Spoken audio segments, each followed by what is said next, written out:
எளிமை இசையக்கம் பார்த்துட்டு இருக்கிறோம். இந்த எளிமை இசையக்கம் என்பது 3 நிபந்தனைகளை ஒரு இயக்கம் பூர்த்தி செய்கிற போது அது எளிமை இசையக்கமாக கருதப்படும் என்று பார்த்தோம். முதலாவதாக அந்த இயக்கம் மீண்டும் மீண்டும் நடைபெறக்கூடியதாக இருக்க வேண்டும். இரண்டாவதாக பார்த்தீங்கன்னு சொன்னா சமநேர இடையில மீண்டும் மீண்டும் நடக்கக்கூடிய இயக்கங்கள். அதேவேளை ஆர்முடுகள் எப்பவுமே இடப்பெயர்ச்சிக்கு நேர் சமனாக இருக்க வேண்டும். அந்த ஆர்முடுகள் எப்போதும் ஓர் குறித்த புள்ளி, அதாவது அலைவு மையத்தை நோக்கியதாக இருக்க வேண்டும் என்று பார்க்கிறாங்க. எப்போதும் ஒரு குறித்த புள்ளி என்று சொல்லப்படுகின்ற அலைவு மையத்தை நோக்கி இருக்குமாக இருந்தால் அந்த வகையான இயக்கங்களை தான் நாங்கள் எளிமை இயக்கம் என்று பார்க்கிறோம். அந்த இயக்கங்களை விளங்கப்படுத்துவதற்காக நாங்கள் கையில் எடுத்ததை பிட்சுருள் எடுத்துனாங்க. அந்த பிட்சுருளுடைய இயக்கத்தை பற்றி படிப்பதற்கு முன்னம் பிட்சுருளுடைய இயல்பு, அதாவது கூக்ஸின் விதியை பற்றி பார்த்தாங்க. மீளியலான ஒரு உடலில விசைக்கும் நீட்சிக்குமான தொடர்பு என்ன என்றதை பற்றி கழிச்சிருப்போம். அதாவது விசையை பிரயோகிக்கின்ற போது அதில் ஏற்படுகின்ற நீட்சியானது விகித சம எல்லைக்குள்ள நேர்வித சமனாக இருக்கும் என்று பார்த்தோம். அதிலிருந்து ஒரு விட்சுருள்ல சேமிக்கப்பட்ட சக்திக்கான சமன்பாட்டை நாங்கள் பார்த்திருக்கோம். என்ன ஒரு விட்சுருளில் சேமிக்கப்பட்ட சக்தி என்னன்னு பார்த்தீங்கன்னு சொன்னா half F into E, அதாவது ஏன் வந்த கடைசியில் சில பிள்ளைகள் கேட்டிருந்தீங்க. நாங்கள் ஒரு விசையை பிரயோகிக்கிறோம். இந்த விசையை ஆரம்பத்தில் விசையுமே பிரயோகிக்கிறேன் F சமன் நாட். நான் ஒரு விசையை பிரயோகிச்சிருக்கிறேன். இப்போ ஏற்பட்டிருக்கிற நீட்சி தான் E. ஆனா இந்த விசையின் பருமன் நேரத்தோடு என்ன செய்யுது? படிப்படியாக அதிகரிக்குது. எனவே படிப்படியாக அதிகரிக்கிறதன் காரணமாக நான் சராசரி ஆரம்பத்தில் விசையில இப்ப இருக்கிற விசை, ஆகவே சராசரி விசை இன்டு நீட்சி E தான் நான் செய்த வேலை. நான் செய்த வேலை தான் பிட்சுருளில் சேமிக்கப்பட்டிருக்குது. என்னவாக? அழுத்த பண்பு சக்தியாக சேமிக்கப்பட்டிருக்கு. ஆகவே அழுத்த பண்பு சக்திக்காக சமன்பாடு half F into E என்று பார்த்திருப்பீங்க. ரைட்? F க்கு பதிலா நாம என்ன ஒரு விஷயத்தை பார்த்தோம்னா F நேர் சமன் E, F சமன் K into E. ஆகவே நம்ம பிரதிநிதிங்களா இருந்தா half K E squared. மிக முக்கியமான ஒரு விடயம், ஒரு விட்சுருளில் சேமிக்கப்பட்டிருக்கிற சக்தி என்பது அந்த விட்சுருளுடைய விசை மாறிலி அரை தர விசை மாறிலி தர E நீட்சியினுடைய வர்க்கம் என்று பார்த்திருக்கீங்க. ரைட்?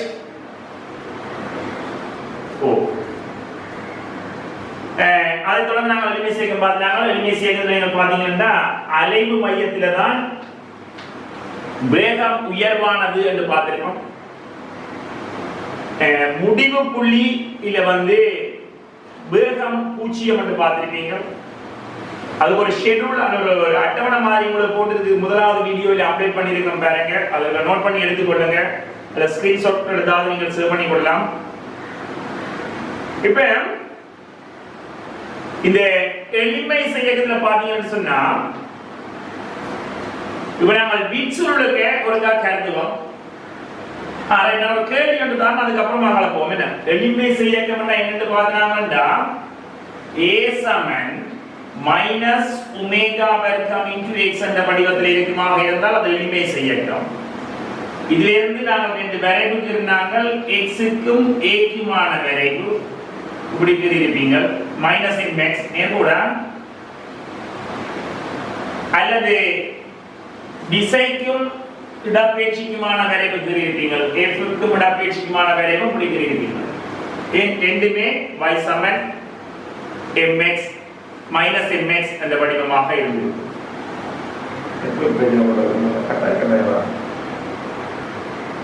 ரைட்? இதுதானே எளிமை சேர்க்கக்கூடிய பொது சமன்பாடு சொல்றோம். எளிமை சேர்க்கக்கூடிய பொது சமன்பாடு. ரைட்? அந்த சமன்பாட்டை அடிப்படையாக வச்சுக்கொண்டு இந்த கேள்விக்கான கேள்வி ஒன்று இருக்கா பாருங்க. கேள்வி என்னண்டா A சமன் கேள்வி A சமன் மைனஸ் 4π வர்க்கம் இன்டு x ரெண்டு தரப்பட்டிருக்கிறது. a சமன் மைனஸ் 4π வர்க்கம் into x ஆகி இதனுடைய அலைவு காலம் என்ன என்பது கேள்வி. இதனுடைய அலைவு காலம் என்ன என்பது கேள்வி. ஏன்னா நீங்கள் ஏற்கனவே சுழற்சி இயக்கங்கள் எல்லாம் படிச்சிருப்பீங்க. ஆகவே உங்களுக்கு அலைவு காலம் என்றால் என்னென்னு தெரிஞ்சிருக்கும். இவங்க அலைவு காலம் என்றால் ஒரு முழுமையான அலைவிக்கு எடுக்கின்ற நேரம். ஒரு முழுமையான அலைவிக்கு எடுக்கின்ற நேரம் அலைவு காலம். அந்த அலைவு காலத்தை நாங்கள் என்ன பார்த்தோம்? கேபிட்டல் G என்று படிச்சிருப்பீங்க சுழற்சி இயக்கத்தில். சுழற்சி இயக்கத்தில் ஒரு முழுமையான வட்டப்பாதை நிகழ்கிறது. இங்கே ஒரு முழுமையான இயக்கம் என்பது என்ன? அலைவு மையத்திலிருந்து முடிவு புள்ளிக்கு போய் திருப்பி அலைவு மையத்துக்கு வந்து திருப்பி எதிரில் இருக்கிற முடிவு புள்ளிக்கு போய் திருப்பி அலைவு மையத்துக்கு வர்ற இதுதான் ஒரு முழுமையான இயக்கம். இந்த முழுமையான இயக்கத்துக்கு இருக்கிற காலம் என்ன? ரைட். இப்ப அலைவு காலம் என்று சொல்லுகிற போது என்ன மறுபடியும் நீங்க அங்கால பார்த்துட்டீங்க. அலைவு காலத்துக்கும் ஒமேகாவுக்கும் ஏதாவது தொடர்பு இருந்ததான்னு பார்த்துட்டீங்க. T சமன் 2π/ஒமேகா. ஆகவே உங்களுக்கு அலைவு காலம் தேவை என்றால் ஒமேகா தெரிஞ்சிருந்ததுன்னா என்ன செய்யலாம்? அலைவு காலத்தை காணலாம். உங்களுக்கு எளிமை சேர்க்கக்கூடிய சமன்பாட்டினுடைய அடிப்படை சமன்பாட்டில இருந்து பாத்தீங்கன்னா ஒமேகா வர்க்கம் into x. அப்ப இங்க x க்கு முன்னுக்கு இருக்கிறவர் இவர் அதாவது ஒமேகா வர்க்கத்தினுடைய பெருமன் தான் 4π வர்க்கம். அதாவது ஒமேகாவினுடைய பெருமன் 2π ஆக இருந்து 10 ന്റെ வர்க்கம் into π ന്റെ வர்க்கம் எழுதியிருப்பீங்க. ஆனால் அலைவு காலம் t என்றது என்ன? 2π/ஒமேகா. அப்ப 2π into 2π சமன் 1 செகண்ட். பெரும்பாலான பிள்ளைகளுக்கு விடை வந்திருக்கிறது. குட். ரைட். நம்ம அடுத்த விஷயத்தை தொடர்ந்து கலைப்போம். இப்ப எலிமேஸ் இயக்கத்திலே இப்ப நான் என்ன செய்ய போறேன்னா இந்த எலிமேஸ் இயக்கத்தினுடைய துணிக்கையினுடைய இடப்பெயர்ச்சி எப்படி மாறுது? இந்த எலிமேஸ் இயக்கத்தை ஆற்றுகின்ற துணிக்கையினுடைய இடப்பெயர்ச்சி எப்படி மாறுது? இப்ப இந்த சமன்பாடு இருக்கா பாப்போம். இதுல இருக்கிற பிட் சுருள்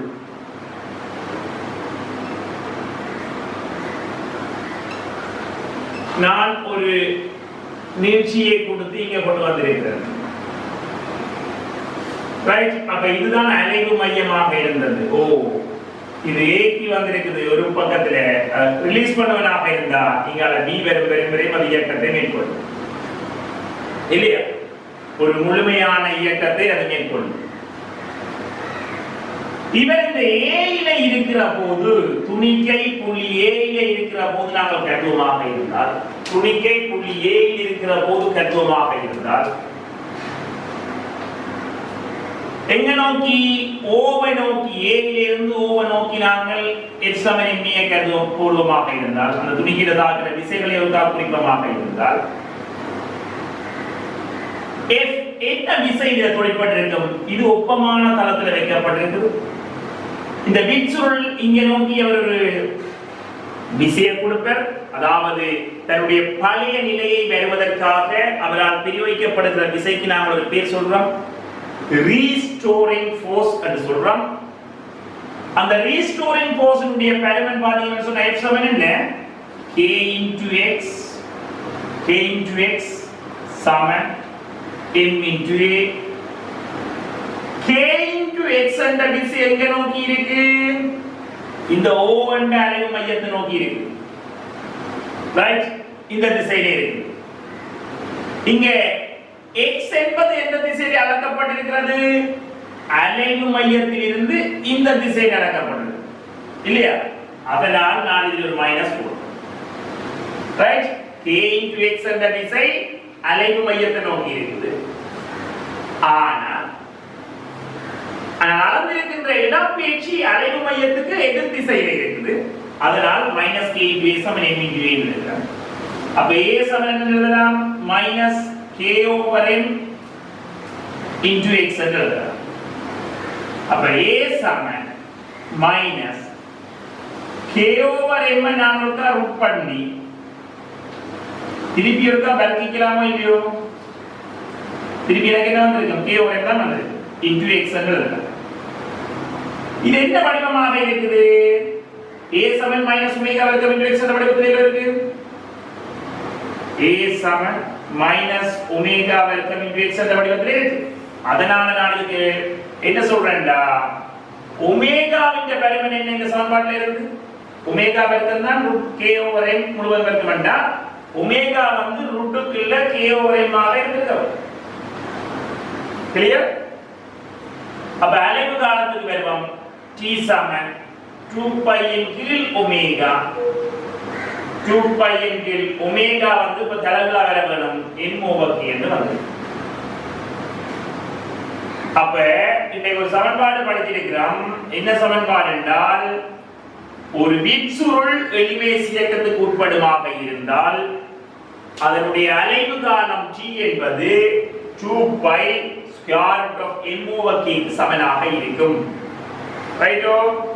இங்க பாருங்க, இந்த இடத்துல நான் சொல்லிருக்கேன், k/m ரூட் பண்ணிட்டு வர்க்கப்படுத்துறேன். அதுக்கு பிறகு √k/m க்கு பதிலாக நான் என்ன போட்டுருக்கேன், ஒமேகா வர்க்கத்தை போட்டுருக்கேன். ஏன் போட்டுருக்கேன் தெரியாது. k/m க்கு பதிலாக ஏன் ஒமேகா போட்டுருக்கேன் தெரியாது. அது ஏன் என்பதை பற்றி அடுத்ததாக ஒரு விளக்கத்துல பார்ப்போம். அடுத்த விளக்கத்துல அது ஏன் நான் √k/m க்கு பதிலாக ஒமேகா என்று போட முடியும் என்றதை தொடர்ந்து பார்ப்போம். இப்ப உங்களுக்கு தெரிய வேண்டியது, ஒரு விண்சுருள் எலிவேஸ் இயக்கத்துக்கு உட்படுமாக இருந்தால் அந்த விண்சுருளுடைய கட்டப்பட்டிருக்கிற திணிவிலையும் அந்த விண்சுருளுடைய விசைமாறி கேயிலும் தான் அதனுடைய அலைவு காலம் தங்கி இருக்கிறது. இங்க பாருங்க, இந்த எந்த ஒரு இயக்கமும் எலிமேஸ் இயக்கம் என்று காட்ட சொன்னால் அல்லது எலிமேஸ் இயக்கமா நீங்கள் ஆராய வேண்டும் என்றால் மனதில் வைத்துக் கொள்ளுங்கள், முடிவு புள்ளியில் அதன் மீது தொழிற்படுகின்ற விளையல் திசை என்ன, அந்த இடத்திலே எச்சமனமே அணுக வேணும் என்றதை ஞாபகப்படுத்தி வச்சிருக்கேன்.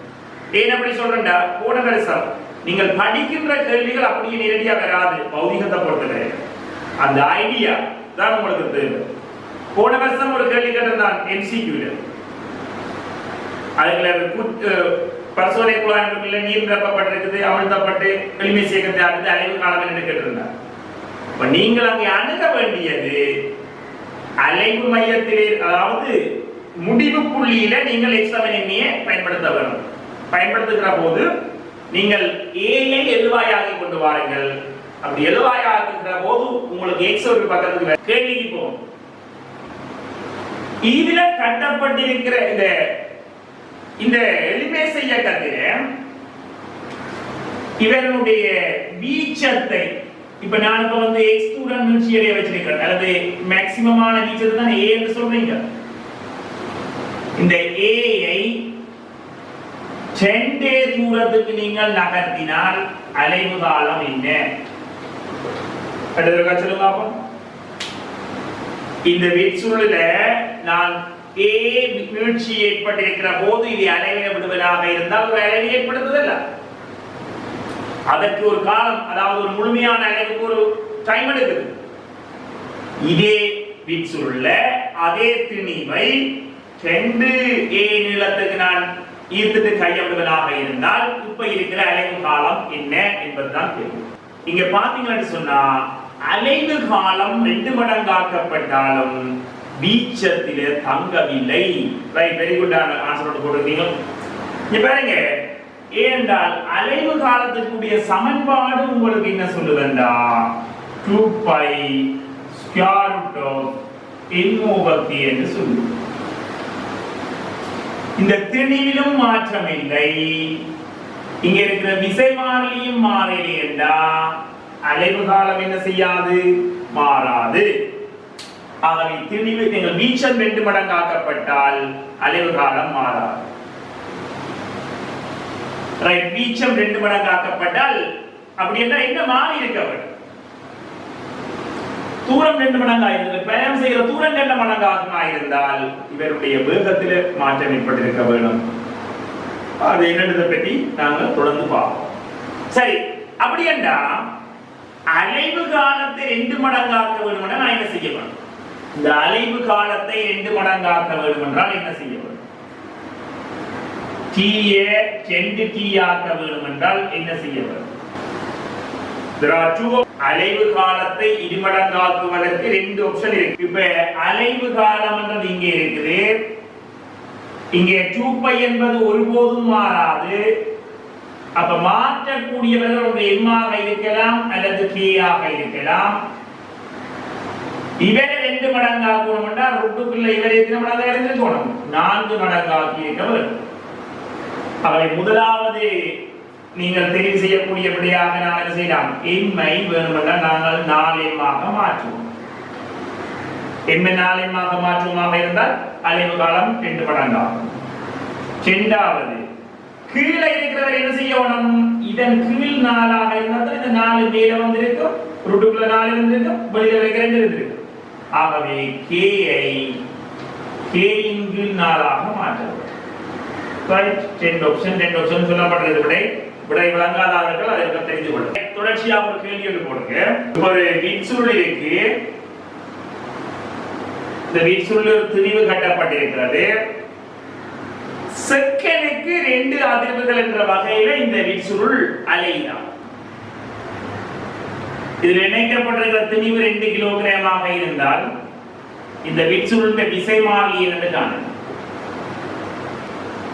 செகண்டுக்கு 2 அலைவுகள் என்ற வீதத்திலே அதிர்வுகளை மேற்கொள்வாராக இருந்தால் இவர்களுடைய விசை மாறிலி என்ன என்பது. செகண்டுக்கு 2 அலைவுகள் என்றால் என்ன கருத்து? ஃப்ரீக்வென்சி தான் 10 ஹெர்ட்ஸ். ஏன்? ஒரு செகண்டுக்கு நிகழ்கின்ற அலைவுகளினுடைய எண்ணிக்கை தானே அதிர்வெண். ஆகவே அதிர்வெண் தான் 2. அதிர்வெண் 2 ஆக இருந்தால் அலைவு காலம் என்ன? 1/f தானே அதிர்வெண் அலைவு காலம்.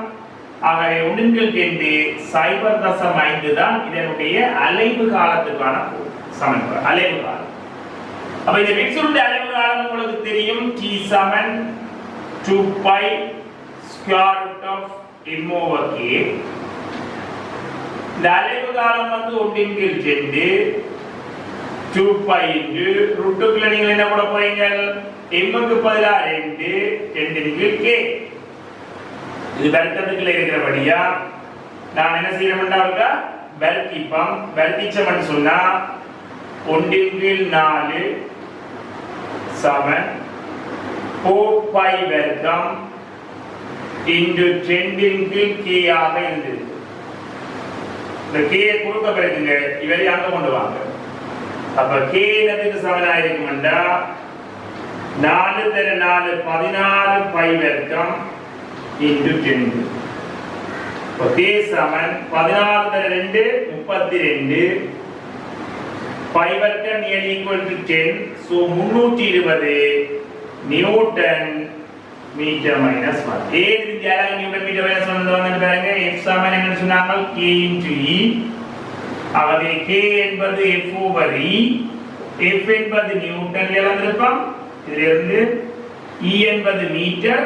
ஆகவே நியூட்டன் மீட்டர் மைனஸ் 1 என்ற விடைக்கு போயிருப்பீங்க. அழகாக போயிருப்பீங்க நியூட்டன் மீட்டர் மைனஸ். நம்ம ஒரு முக்கியமான விடயத்தை பற்றி கதைப்போம். ஒரு எளிமேச இயக்கத்துக்கு உள்ளாகின்ற துணிக்கையினுடைய இடப்பெயர்ச்சி நேரத்துக்கும் என்ன தொடர்பு இருக்கு? நேரத்தோடு அதனுடைய இடப்பெயர்ச்சி எப்படி மாறும்? இப்ப நீங்க பாக்குறீங்க வீச்சுருள் இருக்குது. இந்த வீச்சுருள்ல இருக்கிற திணிவு இங்க இருக்க வேகம் நோட்ல இருந்து வருது, இங்க இருக்க வேகம் மேக்ஸிமத்துக்கு வருது, இங்க இருக்க திருப்பி வேகம் 0 ஆகும். ஒவ்வொரு சமநேர ஆயிடையில் சமதான தூரத்தை அது கடந்திருக்குமான்னு பாத்தீங்கன்னா இல்ல. ஏனென்றால் வேகம் மாறுது. அப்ப நேரத்தோட அந்த துணிக்கையினுடைய இடப்பெயர்ச்சி எப்படி மாறுது என்பதை அறியறதுக்கு நான் என்ன செய்ய போறேன்னா அதுக்கு ஒரு கோவையை நான் தயாரிக்க வேண்டும் என்று சொன்னால் அது என்ன ஃபங்க்ஷனுக்கு அமைவாக அது இயங்குதுன்னு நான் ஆராய வேண்டும் என்றால் நான் நேரடியாக இவற்றை இயக்கத்தை ஆராய்வது கடினமாக இருக்கும். ஒருவரை ஆராய வேண்டும் என்றால் எங்களுக்கு அவரை ஆராய முடியலை என்றால் அவரை ஒத்து ஒருவருடைய பண்பை நாங்கள் பார்ப்பமாக இருந்தால் அது அவர் வெறும் எப்படி இருப்பிடம் ஒன்றாக இருக்கும். இப்ப பார்த்தோம்னா நான் என்ன செய்ய போறேன்டா ஒரு வட்டப்பாதையில மாறாக்கதியில இயங்கிக் கொண்டிருக்கிற ஒரு துணிக்கையை எடுக்கிறார். ஒரு துணிக்கை வட்டப்பாதையில இயங்குது. இங்க பாருங்க, இப்ப இதுல ஒரு துணிக்கை நான் ஒரு இலையில கட்டிட்டு இலையில நான் சுத்தி கொண்டிருக்கிறேன். மாறாக்கதியில வட்டப்பாதை சுத்துறேன். இப்ப நான் என்னுடைய கையை பாருங்க, மேலே மேலே ஒரு பல்பை போட்டுவனாக இருந்தால் என்ன நடக்கும்? இவருடைய நிழல் விழுமா இல்லையா? அப்ப நான் என்ன செய்ய போறேன், இவரை பற்றி கற்கிறதுக்கு இங்க ஒரு பல்பை போட்ட போறோம். இங்க ஒரு மின்குள் உண்டாப்படுத்தி இருக்கு. இவர் இந்த திசையில இயங்குற போது இவருடைய ஷேடோவை ஒரு அவதானிக்கிறேன். என்ன மாதிரி இயங்குறாரு பார்க்க போறோம். இவர் இதுல இருப்பராக இருந்தால் இவருடைய ஷேடோ எனக்கு இங்க விழுந்திருக்கு, இங்க விழுந்து. ரைட்? இவர் இப்படியே இங்க வார இந்த உச்ச புள்ளிக்கு வரை இவருடைய ஷேடோ விழுந்திருக்கும், இங்க விழுந்து. திருப்பி இவர் இங்க வார இவருடைய ஷேடோ விழுந்திருக்கும், இங்க விழுந்து. திருப்பி இவர் இங்க வார ஷேடோ இங்க விழுந்திருக்கும், இங்க வார ஷேடோ இங்க விழுந்திருக்கும். நீ பாருங்க, இவர் இங்கிருந்து இங்க வருகிற போது A B C D O X Y இருக்கும். A இலிருந்து B க்கு வருகிற போது ஷேடோ X ல இருந்து O க்கு வருது. B ல இருந்து C க்கு வருகிற போது ஷேடோ O ல இருந்து Y க்கு வருது. அதாவது இங்க இருந்து இங்க வந்து இங்க இருந்து இங்க வருது. இவர் இங்க இருந்து இங்க வர, இவர் இங்க இருந்து இங்க போற, இங்க போற. என்ன சொல்ல வரேன்னா, இவர் ஒரு முழுமையான வட்டப்பாதையை நிகழ்த்துகிற போது அவருடைய நிழல் பாருங்க ஒரு புள்ளியை மையமா வச்சுக்கொண்டு அங்கே நிஜமா செய்யற இல்லையா? இப்ப இந்த நிழலினுடைய இயக்கத்தை ஒத்த ஒரு இயக்கத்தை நாங்கள் எங்கே அவதானித்தோம்? இந்த விச்சுருளே அவதானிக்க இல்லையோ? விச்சுருளே அவதானிச்சோம். இந்த நிழலினுடைய இயக்கத்தை ஒத்த இயக்கத்தை நாங்கள் எங்கே அவதானிக்கிறோம் என்றால் இந்த விச்சுருளே அவதானிக்கிறோம். அப்ப நான் என்ன செய்யறேன்னா, இந்த இழையினுடைய நீளத்தை சமமான நீட்சி ஏற்படக்கூடிய வகையில ஒரு விச்சுருள்ள நீட்சியை ஏற்படுத்தினா இந்த நீட்சி இவரை இங்கிருந்து ரிலீஸ் பண்ற நேரத்தில் இவரையும் நான் அடைய விடுவதாக இருந்தால் இவர் இங்க வருவர். இந்த விச்சுருள் இங்க இருந்தது விச்சுருள் துணிவு. இவர் இங்க நோக்கி வருவர். இவருடைய ஷேடோவும் இங்க நோக்கி வந்து இவருடைய ஷேடோவும் இங்க நோக்கி வரும், இங்க நோக்கி வரும். அதாவது ஒரே நேரத்தில் ரெண்டு பேரும் என்ன செய்யணும்? இங்க வருவினம், இங்க வருவினம், இங்க வருவினம், இங்க வருவினம், இங்க வருவினம். தெரியுமா? சரியாக இயங்குகிற போது எஞ்சி அதனுடைய இயக்கத்துக்கு செங்குத்தாக இருக்கும். எனவே செங்குத்தாக இருக்கிற எஞ்சியினால தாக்கம் இல்லை. நிலைக்குத்தாக இருந்தால் என்ன நடக்கும் என்பதை இனிவரும் காலங்களில் படிப்பை செய்யவில்லை. ஏனென்றால் அடுத்த கண்டிஷனை அவர் பூர்த்தி செய்யவில்லை. ஆனால் இவருடைய நிழல் ஒரு எளிமை இயக்கமாக இருக்குமா என்றதை பற்றி தான் இப்ப பார்க்கிறோம். இவருடைய நிழல் ஷேடோ ஒரு எளிமை இயக்கமாக இருக்கும். ஏனென்று பார்த்தீங்கன்னா இங்க இருக்குது, இங்கேயும் இங்கேயும் அசையுது. அதாவது இந்த வீச்சத்தோட இருக்கிற இந்த விச்சுருளுடைய பண்பை காட்டுகிறது. அதனால் நான் என்ன சொல்றேன்டா, இந்த வட்டப்பாதையில இயங்குகின்ற இந்த உடலுடைய நிழல் ஒரு எளிமை இயக்கத்தை ஆற்றுகிறது. இங்க பாருங்க, நான் இப்ப இந்த நிழலுடைய இடப்பெயர்ச்சி எப்படி நேரத்தோட மாறப்போகுதுன்னு பார்க்க போறேன். இந்த நிழல் வந்து ஆரம்பத்திலே இங்க இருக்குது, இங்க இருக்கிற, அதாவது இதுல இருக்கிற. இப்ப t சமன் என்ன நோட்டில, x என்பது என்ன? இங்க பாருங்க, இடப்பெயர்ச்சி நாங்கள் எங்க இருந்து அளக்கிறோம்? அலைவு மையத்தில இருந்து அளக்கிறோம். t சமன் நோட்ல துணிக்க இங்க இருக்குது. ஆகவே இடப்பெயர்ச்சி என்ன? a ஆக இருக்குது, வீச்சத்திலே இருக்குது. ரைட்டா? இடப்பெயர்ச்சி t சமன் நோட்டா இருக்கு, வீச்சமாக இருக்கிறது. இப்ப இந்த துணிக்க இங்க இருந்து இங்க வந்துட்டேன் இந்த வெப்பமன். அந்த நேரத்தில் இடப்பெயர்ச்சியை பாருங்க. இடப்பெயர்ச்சி எதுன்னு பாத்தீங்கன்னா அப்படி நேர இல்லைங்க, இங்க டொட்டர்ல நான் நினைச்சீங்கன்னு சொன்னா எங்க வேணும்? இங்க வந்து. இப்ப இடப்பெயர்ச்சி என்ன? இதுதான இடப்பெயர்ச்சி x. அலைவு மையத்திலிருந்தான தூரம் தானே இடப்பெயர்ச்சி. இங்க இருந்து இங்க வரும். இங்க இருந்து இங்க வரும் வினை வந்தது இங்க இருந்து இங்க வரும் அந்த இந்த தூரத்துக்கு சமம் இல்லையோ இந்த தூரத்துக்கு சமம் இவர் ஏ ஏன் இவன் தான் யாரு அதே ஆளு இங்க ஏ அப்ப இவர் திரும்பின கோணம் தீட்டாவாக இருந்தால் x க்கு பதிலா நான் என்ன சொல்றேன் x என்பது அயல் பக்கம் என்ன cos θ சமன் அயல் பக்கம் x இன் கீழ் செவ்வகம் a ஆகவே x சமன் a cos θ என்று சொல்லலாமா நான் என்ன நினைக்கிறேன் இந்த இடப்பெயர்ச்சி t சமன் t ல போய் இங்க இங்க t சமன் நோட்ல இங்க இருந்தவ t சமன் t இங்க வந்துட்டார் இது t சமன் நோட்ல இங்க இருந்தது நான் இப்ப கதைக்கின்ற இயக்கம் t சமன் நோட்டில் அந்த துணிக்கை அதிக இடப்பெயர்ச்சியில் இருந்தது a cos θ x க்கு பதிலா நான் என்ன போடலாம் a இது θவாக இருந்தால் a cos θ சரி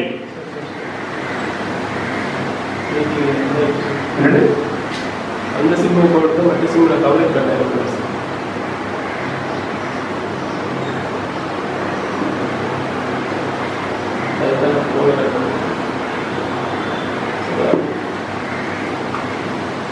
இந்த நீங்களும் நான் என்ன செய்யறேன்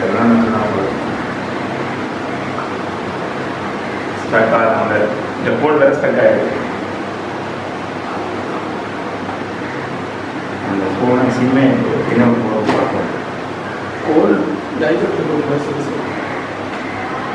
சிம்பிள் ஆஃப் பண்ணிட்டு சிம்பிள் கனெக்ட் ஆயிடுது கனெக்ட் நான் கனெக்ட் கேக்குதா இப்ப கிளியரா இருக்கா எஸ் ஓகே ஃபைன் தொடர்ந்து பாப்போம்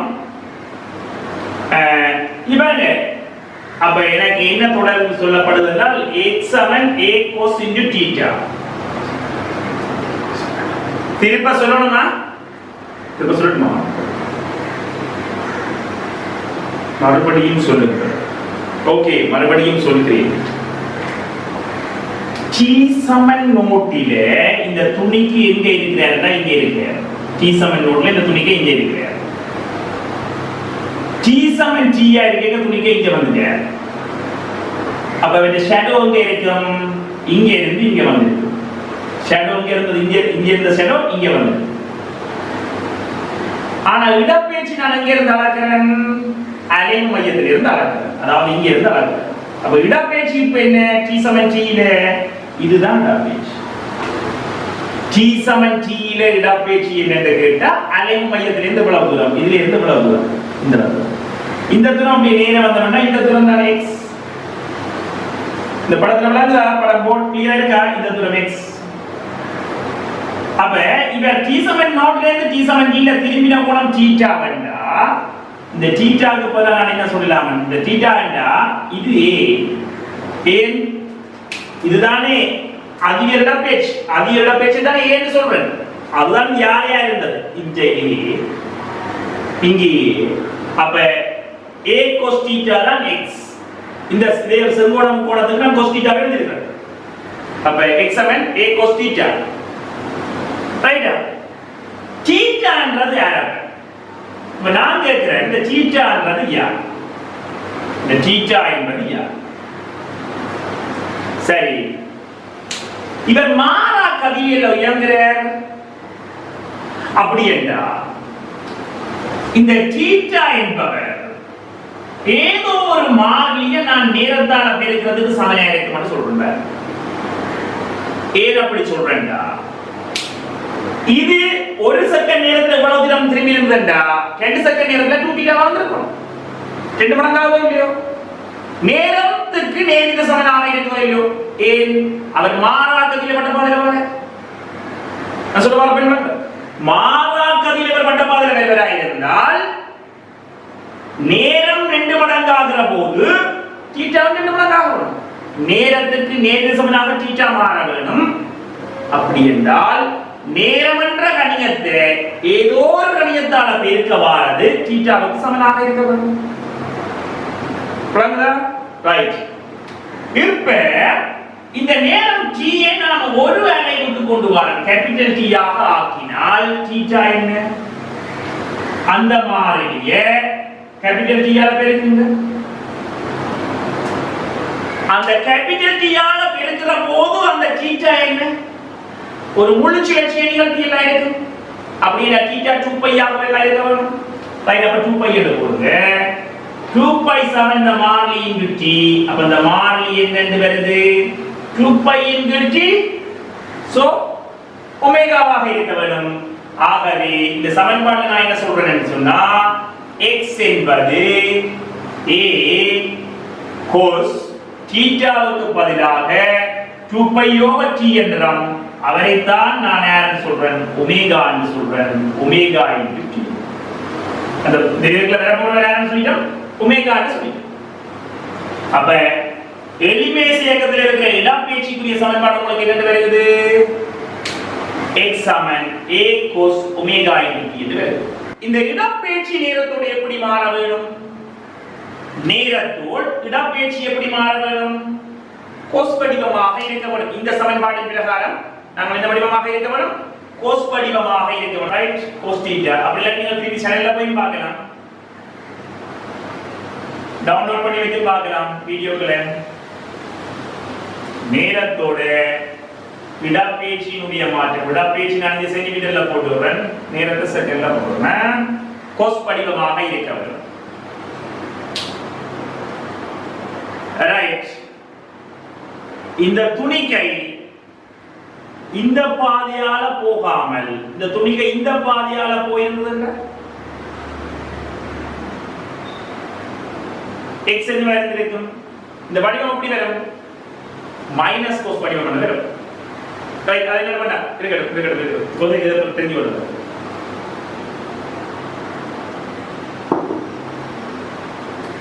சரி, இது இடப்பெயர்ச்சி என்று சொன்னால் இந்த மேக்ஸிமம் பெருமானம் என்ன பிள்ளைகளே? இந்த மேக்ஸிமம் பெருமானம் cos வடிவம் என்று சொல்றீங்க. இந்த மேக்ஸிமம் பெருமானம் என்ன? இங்க இருக்கிற பெருமானம் என்ன? இது கேபிட்டல் A, இது மைனஸ் A. இது விளங்குதா? Capital A minus A. இதுதான் ஒரு அலைவு. இங்க இருந்து இங்க வந்து இங்க வர்றதுக்கு இதுக்கு எடுக்கிற நேரம் தான் என்ன? t. அலைவு காலம். அலைவு காலம் என்ற என்ன கருத்தையும் இடப்பெயர்ச்சிக்கான வரைவையும் இப்போதைக்கு எடுத்துக் கொள்வோம்.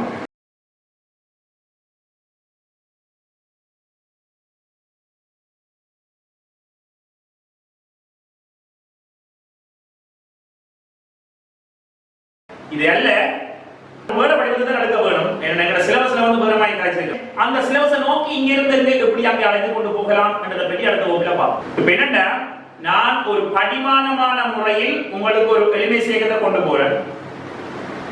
சிலபஸ்ல கைப்பற்றப்பட்ட விடயங்கள் என்ன சொல்லப்பட்டிருக்கிறதோ அந்த விடயங்களை எல்லாம் என்னுடைய பார்வையில என்னுடைய ஒரு ட்ராக்ல நான் கொண்டு வந்து உங்களை திருப்பி இடத்துல வந்து ஜாயின் பண்ணுவேன்.